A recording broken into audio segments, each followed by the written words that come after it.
Well, it wasn't really the way you put it makes it sound like I dropped philosophy and moved on to transhumanism and other things, but these are actually all happening at the same time. Again, really, if someone asks me, when did you start being a transhumanist? That's a very tough question to answer because, the term wasn't being used until really around 1990 or so when I published the essay on transhumanism. It had been used by Huxley and even Dante, arguably, if you go far back, but nobody had was using those terms. Those have been forgotten until we more recently discovered them.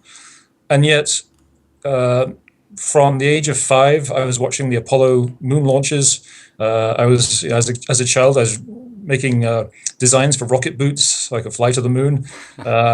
I was fascinated by science fiction where people live longer, are super intelligent.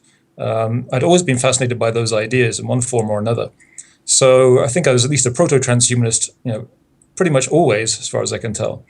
So, And when who I were got your heroes when you were a child and you were inspired? Was it the astronauts who were the first people on the moon, or I think astronauts were definitely some of my first heroes, and just like probably many boys in the late '60s, early '70s, if you asked them what do you want to do, well, I want to be an astronaut, and I would have certainly said that back then, because I think one thing is that getting off the planet, it represents a fundamental part of the extropian view of things, the extropic vision of overcoming limits.